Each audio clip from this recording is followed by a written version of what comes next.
At 0940 hours on July 25, 1944, Lieutenant General Fritz Bayerlein stood in his command bunker near Saint-Lô, France, and prepared to defend against what would become the largest single air bombardment in military history.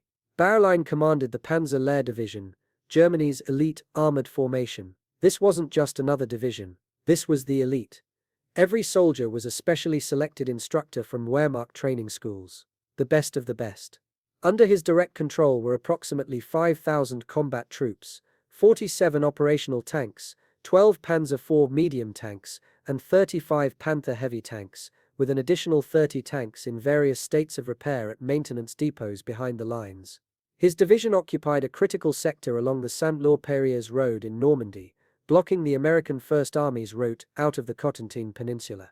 The position was considered impregnable, multiple defensive belts, carefully sighted anti-tank guns, fortified strongpoints in every village, artillery positions covering all approach routes.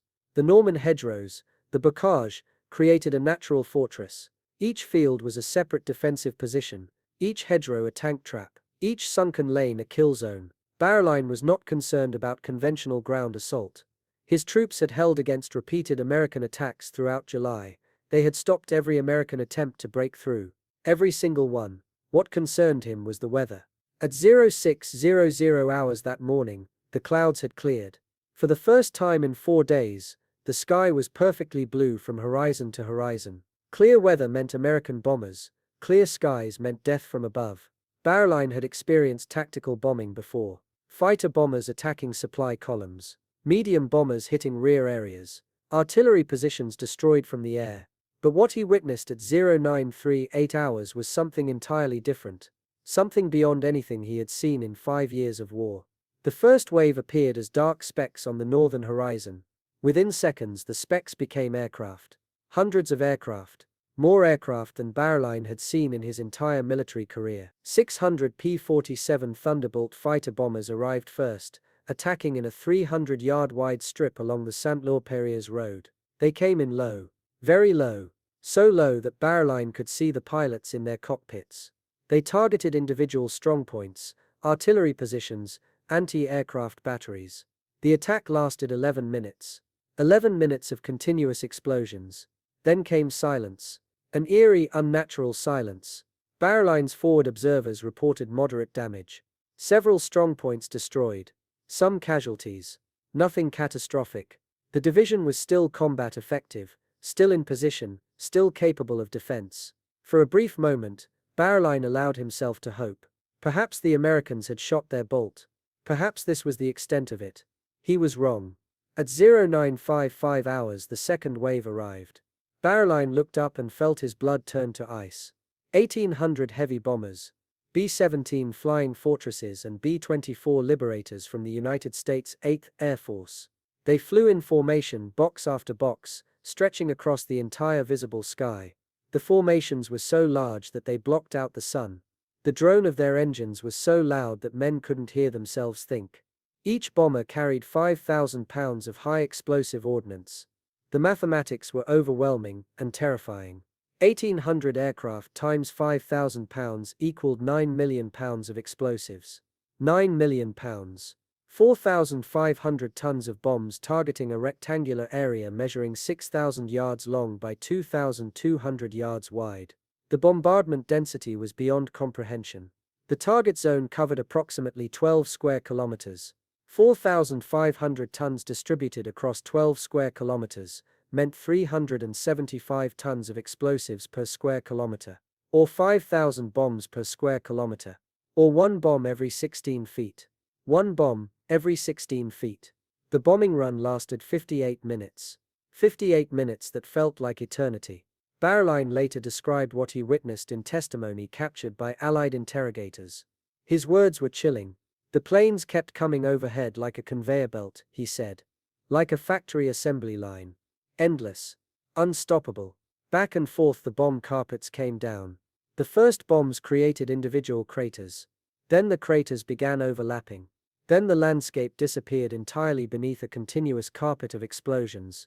Dust and smoke rose thousands of feet into the air, blocking out the sun. The world turned dark at midday. The ground shook continuously. Not individual tremors from individual explosions, but a constant vibration, like an earthquake that never stopped. The earth itself seemed to be dying.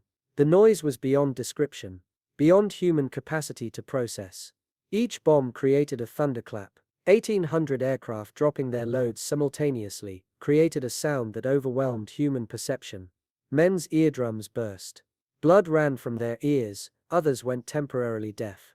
Still others went permanently insane from the acoustic trauma alone. The sound itself was a weapon. The blast effects were catastrophic. A 500-pound bomb creates an overpressure wave that extends 50 feet in all directions. Within that radius, the pressure differential is sufficient to collapse reinforced concrete bunkers, flip 30-ton tanks, and kill exposed personnel through concussion alone, without any shrapnel contact. Multiple bombs landing simultaneously create overlapping pressure waves. The waves reinforce each other, multiplying their destructive power exponentially. In the center of the target zone, the overpressure exceeded 100 pounds per square inch. At that pressure, human internal organs rupture, blood vessels burst, lungs collapse, eyes explode in their sockets. Men died without visible external wounds, killed by pressure alone. They simply fell down dead, blood pouring from their noses and mouths. The cratering transformed the landscape into something alien. A 500-pound bomb excavates a crater approximately 30 feet in diameter and 15 feet deep. 4,500 tons meant approximately 18,000 individual bombs. 18,000 craters, each bomb creating its own crater, each crater overlapping with the next. By the time the bombing ended, the entire target zone resembled the surface of the moon. Craters touching rim to rim as far as anyone could see. Roads had disappeared, simply vanished. Villages had been erased from existence. Buildings that had stood for 300 years reduced to powder in seconds. The carefully constructed German defensive positions had been obliterated. Bunkers designed to withstand artillery fire had been crushed like eggs. Anti-tank guns had been buried under 20 feet of earth. Entire companies had simply ceased to exist. At 10:53 hours, the third wave arrived. As if the previous two waves weren't enough, 350 medium bombers, B-26 Marauders and A-20 Havocs. They attacked the southern half of the target rectangle, dropping another 550 tons of ordnance. More bombs, more craters, more death. The bombardment finally ended at 11:38 hours. Total duration, 119 minutes. Just under 2 hours. Total tonnage, 5,050 tons of high explosives delivered by 2,450 American aircraft. It was the heaviest single air attack of World War II. Greater tonnage than the bombing of Pearl Harbor. Greater tonnage than the raid on Ploesti. Greater tonnage than the firebombing of Hamburg. And it was concentrated on an area smaller than a single Paris arrondissement. The Americans had dropped more explosives on this one German division in 2 hours than most armies used in entire campaigns. Bayerlein emerged from his bunker at 11:45 hours to assess the situation. The bunker door was jammed. He had to climb out through an emergency exit. What he found exceeded his worst predictions. Exceeded his worst nightmares. His division had ceased to exist as a coherent military formation. The command structure had been obliterated. Completely destroyed. All telephone lines cut. All radio equipment destroyed or buried under rubble. Battalion commanders couldn't communicate with regiment. Regiment couldn't communicate with division. Division couldn't communicate with corps. The entire chain of command had been severed. Officers were reduced to sending runners on foot, and most runners never reached their destinations. The forward defensive positions had been annihilated. Entire companies had simply vanished, gone, erased from existence. Strong points that had held 3 platoons that morning now contained only craters filled with body parts. Villages that had garrisoned infantry battalions had been reduced to rubble fields where no structure remained standing higher than a man's waist. Bayerlein walked through what had been the village of Heberkreven. He couldn't even tell where the village had been. Every landmark was gone. The church, the town hall, the houses, all gone. Just craters and rubble. The tank losses were severe but not total. The heavy armor of the Panthers had protected many crews. Panther tanks had 80 mm of frontal armor, enough to withstand near misses. Of the 47 operational tanks that morning, 12 had been destroyed outright, direct hits that penetrated armor and detonated ammunition. When that happened, the entire tank simply exploded. The turret would fly 50 feet into the air. The crew never knew what hit them. Another 19 had been disabled. Tracks blown off by near misses, engines damaged by debris, turret mechanisms jammed by concussion. The remaining 16 tanks were technically operational but tactically useless. They couldn't maneuver through the cratered landscape. They couldn't advance across terrain where every 20 feet was interrupted by a 30-foot crater. They couldn't retreat because the roads behind them had been destroyed just as thoroughly as the roads ahead. They were trapped. Immobile. Steel coffins waiting to be destroyed by the next American attack. The supporting vehicles had suffered catastrophic losses. Fuel trucks, ammunition carriers, supply transports, these soft-skinned vehicles had no protection against the bombing. None whatsoever. The division had started the day with approximately 2,000 wheeled and tracked vehicles. Post-battle analysis confirmed that 1,100 had been destroyed or damaged beyond repair. More than half. Without trucks, tanks couldn't receive fuel. Without ammunition carriers, guns couldn't fire. Without supply vehicles, infantry couldn't eat. The division was finished. But the most devastating effect wasn't physical. It was psychological. It was mental. Bayerlein estimated that 1,000 men had been killed outright by the bombing. Another 1,000 had been wounded severely enough to require immediate evacuation. But approximately 2,000 more, 40% of his effective combat strength, had been psychologically incapacitated. Their bodies were intact, but their minds were broken. Some had gone completely insane. Bayerlein personally witnessed soldiers running in circles in the open, shrieking continuously, their minds completely gone. They had to be shot by their own officers to prevent panic from spreading to other troops. Others had been reduced to catatonic states. They sat motionless in craters, unresponsive to orders, unable to move or speak. Their eyes were open but they saw nothing. Still others appeared physically intact but had lost the capacity for combat. They would obey simple commands: stand up, sit down, drink water, but showed no initiative, no aggression, no will to fight. They were zombies. The living dead. At 1200 hours, American ground forces began their advance. The lead element was the 7 Corps under Major General J. Lawton Collins, 6 divisions, 4 infantry and 2 armored, advancing on an 8-kilometer front, 30,000 men, 300 tanks. The American infantry expected fierce resistance. The pre-attack intelligence briefings had warned that Panzer Lehr was one of Germany's best formations, that the bocage heavily favored the defender, that casualties would be high. Very high. The infantrymen had been told to expect 50% casualties in the first wave. Instead, the infantry encountered almost no organized opposition. Nothing. German positions that should have been defended by companies contained only scattered survivors. Dazed men stumbling through craters. Strong points that should have required hours of fighting were captured within minutes. The few Germans who did resist fought as individuals, not as coordinated units. They fired a few shots and surrendered. Or they fired a few shots and died. But they didn't fight as a division. They didn't fight as companies or even platoons. They fought as individuals, and individuals cannot stop divisions. By 1400 hours, Collins realized what had happened. The bombing had worked. Not perfectly. It had killed 111 American soldiers and wounded 490 through errant drops that fell short of the target. Among the dead was Lieutenant General Leslie McNair, the highest-ranking American officer killed in the European theater. The bombs didn't discriminate. American or German, if you were in the target zone, you died. But the bombing had worked effectively enough. The German defensive line had been shattered. For the first time since D-Day, American forces had a clear route forward.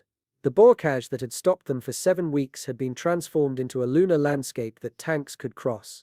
Bayerlein attempted to organize a defense with his surviving forces. He gathered approximately 2,200 men, 45 armored vehicles, and whatever supporting weapons could still function. He established a fallback line 1 kilometer south of the original position and radioed Corps headquarters, requesting immediate reinforcements. The response came at 15:12 hours. It was not what he wanted to hear. No reinforcements available. Hold position. Prevent American breakthrough at all costs. Division must continue to defend. It was impossible. Completely impossible. The Americans weren't advancing against a division. They were advancing against scattered remnants of companies, isolated strongpoints with no communication, individual tanks without infantry support. Bayerlein had 2,200 men facing 30,000 Americans. He had 45 tanks facing 300 American tanks. The mathematics were brutal and simple. At 1700 hours, Bayerlein made the hardest decision of his military career. Without authorization from higher command, without orders, without permission, he ordered withdrawal. The surviving elements of Panzer Lehr Division pulled back toward the south, abandoning the Saint-Lô-Perrier's position. The withdrawal was not a retreat, it was a rout. A complete collapse. Vehicles that couldn't navigate the cratered terrain were abandoned. Wounded who couldn't walk were left behind with morphine and grenades. Equipment that couldn't be immediately loaded was destroyed or spiked. Artillery pieces were blown up. Ammunition dumps were set on fire. By 2000 hours, the division had ceased to exist as a fighting formation. Total casualties for July 25. 1,000 dead. 1,000 wounded, 2,000 combat ineffective from psychological trauma. Approximately 2,200 men remaining in some semblance of combat readiness. The division had lost 55% of its strength in one day. Tank losses, 31 destroyed or permanently disabled. Vehicle losses, 1,100 wheeled and tracked vehicles destroyed. Panzer Lehr Division, Germany's elite armored formation, had been effectively destroyed in 2 hours of bombing. The American breakthrough achieved what had seemed impossible for 7 weeks. By July 26, American armor was operating in the German rear area, destroying supply dumps and headquarters units. By July 28, the entire German 7th Army front was collapsing. Units that had held firm for weeks suddenly broke and ran. By July 31, American forces had advanced 40 kilometers beyond Saint-Lô and were threatening to encircle the entire German position in Normandy. Operation Cobra, the American breakout operation, succeeded because 2,450 aircraft delivered 5,050 tons of explosives on a single German division in less than 2 hours. But why did such overwhelming air power exist? Why could America deploy 2,450 bombers in a single attack? The answer was industrial capacity. Raw industrial power on a scale the world had never seen. In July 1944, the United States Army Air Forces maintained 13,000 operational aircraft in the European theater. 13,000. The 8th Air Force alone, just one of several air forces, operated 2,800 heavy bombers. These aircraft represented an industrial achievement without historical precedent, without parallel in human history. Each B-17 Flying Fortress required 36,000 man-hours of labor to construct. That's 36,000 hours of skilled labor. Each aircraft contained 430,000 individual parts. 430,000 separate components that had to be manufactured, delivered, and assembled. The Wright R-1820 Cyclone engines, 4 per aircraft, each required 1,400 man-hours just for engine assembly. American industry produced B-17s at a rate of 15 aircraft per day throughout 1944. 15 per day, every single day. Boeing plants in Seattle produced 8 per day. Douglas plants in Long Beach produced 5 per day. Lockheed Vega plants in Burbank produced 2 per day. 3 separate production lines running simultaneously. 24 hours a day. 7 days a week. This production rate meant that America could replace every heavy bomber lost in combat within 12 days. The entire force could be replaced in less than 2 weeks. The maintenance system was equally impressive. Each bomb group maintained a 30% reserve of spare parts. Everything was redundant. Everything could be replaced. Damaged aircraft returned from missions, underwent repair, and returned to combat status within 48 hours, unless damage exceeded 50%. Even heavily damaged aircraft, those requiring major structural repair, typically returned to service within 2 weeks. Shot-up bombers that limped back to England were rebuilt faster than Germany could replace its losses. The Germans had no equivalent system. Nothing even close. In July 1944, the Luftwaffe maintained approximately 2,000 operational aircraft on the entire Western Front. 2,000 total. America had 13,000. Of those German 2,000, only 570 were stationed in the Normandy sector. Of those 570, perhaps 200 were serviceable on any given day. Maybe. The German aircraft industry could produce approximately 3,000 fighter aircraft per month. But monthly combat losses exceeded 2,700 aircraft. Production barely replaced losses, leaving no capacity for expansion. No capacity for growth. Worse, the replacement aircraft went to defend Germany itself against Allied strategic bombing, not to support ground forces in France. On July 25, 1944, the Luftwaffe flew 0 sorties over the Saint-Lô sector. 0. Not because German pilots lacked courage or skill. German pilots were among the best in the world. Not because German aircraft were inferior. The Focke-Wulf FW-190 was an excellent fighter. But because German industry couldn't produce enough aircraft, couldn't train enough pilots, couldn't deliver enough fuel to support combat operations. The industrial base had collapsed. The bombing of Panzer Lehr Division demonstrated what modern warfare had become. Not combat between armies, but competition between industrial systems. The side that could produce more aircraft, deliver more bombs, and replace losses faster would win regardless of tactics, regardless of terrain, regardless of defensive preparation. Numbers mattered. Production mattered. Factories mattered more than soldiers. Bayerlein understood this immediately. In his post-war interrogation, he stated clearly, and without hesitation, we were not defeated by American infantry. We were not defeated by American tanks. We were defeated by American tanks. We were defeated by American factories. The Americans could afford to drop 5,000 tons of bombs on a single division because American industry produced 5,000 tons of bombs every 6 hours. Every 6 hours. They could afford to risk 2,450 aircraft on a single attack because American factories would replace those aircraft within 2 weeks if they were all lost. We had no response, no answer. We couldn't produce enough fighters to challenge their bombers. We couldn't produce enough anti-aircraft guns to defend our positions. We couldn't produce enough trucks to evacuate our wounded or enough ambulances to save our casualties. We lost the war not in France, but in Detroit. The lesson of Operation Cobra wasn't about tactics or operational art. It wasn't about brilliant generals or brave soldiers. It was about industrial capacity. World War II was decided not by the quality of soldiers or the skill of commanders, but by the productive capacity of economies. By factories and assembly lines. In 1944, American industry produced 96,318 aircraft. German industry produced 39,807 aircraft. The ratio was 2.4 to 1. But Germany fought on multiple fronts while America concentrated forces in specific sectors. At the point of decision, Saint-Lô on July 25, the actual ratio was 2,450 American aircraft against 0 German aircraft. Infinite superiority achieved through industrial dominance. Bayerlein survived the war. He was captured by American forces in the Ruhr Pocket in April 1945, spent 3 years in prisoner of war camps, was released in 1948, and returned to Germany. He lived until 1970, 26 years after Operation Cobra. In his memoirs, he wrote about July 25, 1944. His words were stark and honest. The bombing itself lasted 2 hours. But we had lost the battle long before the first bomb fell.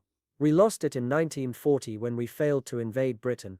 We lost it in 1941 when we invaded Russia. We lost it in 1942 when America entered the war. By 1944, the outcome was inevitable. The only question was how long we could delay it. At Saint-Lô we learned the answer. We could not delay it at all. 100 minutes of American bombing destroyed what 6 weeks of combat could not touch, not because American bombs were better than German defenses, but because America could deliver 5,000 tons of bombs while Germany could deliver none. The factories had already decided the outcome.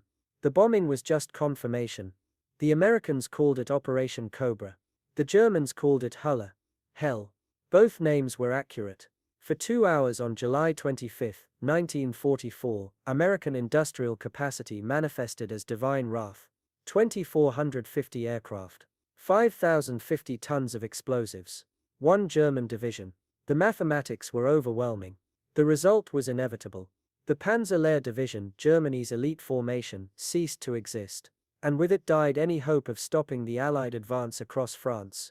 The factories had spoken. The war was over. Germany just didn't know it yet.